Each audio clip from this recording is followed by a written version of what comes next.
김해 아동학대 사건에 대한 법원의 판결, 어떤 문제가 있는지 오늘 창원지법 앞에서 기자회견을 한 아동학대 방지협회 공혜정 대표와 좀 더 자세히 짚어보겠습니다. 대표님 어서 오십시오. 네, 안녕하십니까? 네, 오늘 그 법원에서 기자회견을 하셨는데 반박 성명을 내신 이유를 듣겠습니다.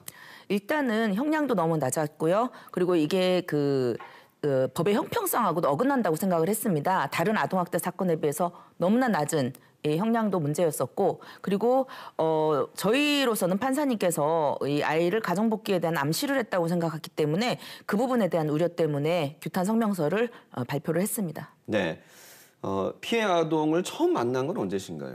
그때 2020년도 11월 달, 그러니까 정인 사건이 막 알려지기 시작할 무렵이었었고요. 네. 그때 이제 이러이러한 아동이 있다고 해서 제가 아동이 다니는 지역 아동센터에 가서 직접 아동을 만났습니다. 네, 최근에도 보셨나요?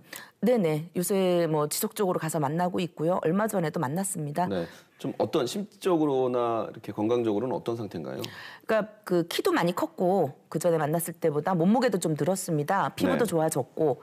그런데 아이가 화병 증세를 나타내고 있어요. 그 트라우마 때문에 아직은 어린아이이기 때문에 그러니까 말로 자신의 상태를 명확하게 표현하지는 못하는데 옆에서 지켜보면 이 아이가 굉장히 좀 극도로 어떤 그 화병 증세가 나타나고 있다라고밖에는 생각할 수 없고요. 평상시에 굉장히 명랑하고 웃음도 많고 장난기도 많은 아이인데 그 순간순간에 자기도 주체할 수 없는 그런 모습이 보이고 있습니다. 네, 법원 판결이 나온 걸 알고 있겠죠? 저는 직접적으로 알려주지 않았지만 아무래도 나이가 있으니까 검색을 네. 통해서 아마 알고 있을 겁니다. 혹시 그 아이의 입장이랄까요? 들으신 게 있을까요?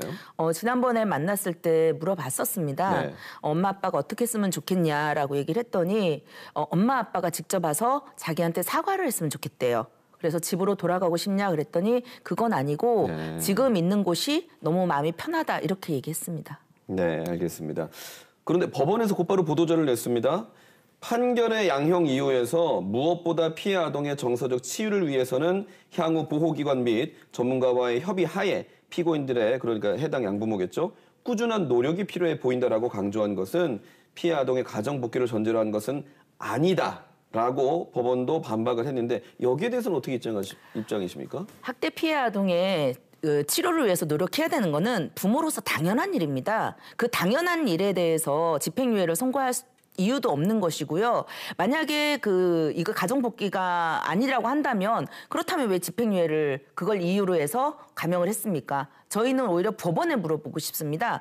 그렇다면 노력을 해야 된다는 것이 어떤 노력을 하는 것이며 만약에 노력을 안 하면 그럼 다시 감옥으로 보낼 겁니까? 그렇다면 너무 궁색한 변명이라고 저는 보여집니다. 네, 검찰은 2년 6월을 구형을 했습니다. 판결문의 내용을 검토한 뒤에 항소 여부를 결정하겠다고 했는데 검찰에게 바라는 바도 있으시죠? 사실 이제 검찰로서는 최선을 다했다라고 생각을 하고는 있지만 그래도 구형량이 너무 적은 것 아니었겠는가라는 아쉬움도 있고요. 현재 2차 신고에 대한 재수사가 진행이 되고 있습니다. 그래서 이 재수사에 대해서는 경찰분들과 또 검찰분들께서 철저하게 조사하셔서 그에 걸맞는 이 학대에 걸맞는 형을 내려주시기를 간절히 바라겠습니다. 부양이 필요한 친딸이 또 있다고 했고요.